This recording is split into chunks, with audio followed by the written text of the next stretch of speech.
સમાચારોની શરૂઆત કરીએ। ગાંધીનગરમાં દૂષિત પાણીથી હાહાકાર મચી જવા પામ્યો છે। શું તંત્ર મોતની માહિતી પર ઢાંકપીછોડો કરે છે તેવા અનેક સવાલો થયા છે। ટાઇફોઇડથી કોઈ મોત ન થયા હોવાનો આરોગ્ય તંત્ર દ્વારા મોટો દાવો કરવામાં આવ્યો છે। આદિવાડાની બાળકીનું શંકાસ્પદ મોત થતાની સાથે જ અનેક સવાલો આ મોતે ઊભા કર્યા છે। સિવિલમાં દાખલ કર્યાના 4 દિવસમાં બાળકીનું મોત નીપજ્યું છે। 7 વર્ષની આ બાળકી સજલ કનોજિયાનું મોત નીપજ્યું છે। પિતાએ કહ્યું છે કે બાળકી 15 દિવસથી બીમાર હતી। બાળકીને અર્બન હેલ્થ સેન્ટરમાં સારવાર અર્થે પણ ખસેડવામાં આવી હતી। રિપોર્ટ કરાવતા તેને ટાઇફોઇડનો તાવ નીકળ્યો હતો તેવું પિતા દ્વારા કહેવાયું છે અને ત્યારબાદ બાળકીને સિવિલ હોસ્પિટલમાં લઈ જવાઈ હતી। સંવાદદાતા હિરેન અમારી સાથે જોડાયા છે। હિરેન, આ ગાંધીનગરમાં 7 વર્ષની બાળકીના મોતે અનેક સવાલ ઉભા કર્યા છે।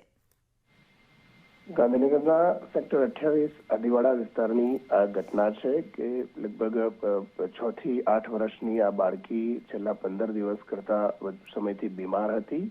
ત્યાં સ્થાનિક સ્તરે દવા આપ્યા પછી કેટલાક મેડિકલ રિપોર્ટમાં ટાઇફોઇડનો તાવ હોવાના પ્રાથમિક લક્ષણો જણાયા હતા અને વધુ સારવાર માટે ગાંધીનગર સિવિલમાં અને 2 જાન્યુઆરીએ દાખલ કરવામાં આવી હતી।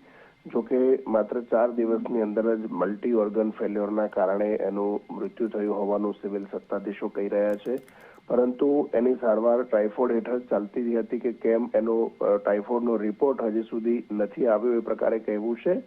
જોકે ઓફિશિયલ રીતે જિલ્લા વહીવટી તંત્ર અને કોર્પોરેશનના તંત્રએ આ મૃત્યુ અન્ય કારણોસર હોવાનું કહેવામાં આવ્યું છે। એના મેડિકલ રિપોર્ટ છે તે પબ્લિશ હજુ સુધી કરવામાં નથી આવ્યા।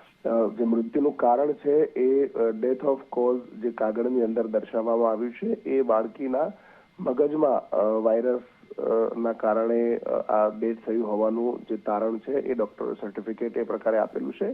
શંકાસ્પદ સ્થિતિમાં આ મૃત્યુ છે એ અનેક સવાલો કોર્પોરેશન અને સિવિલ તંત્ર સામે ઉભા કરે છે। આભાર હિરેન।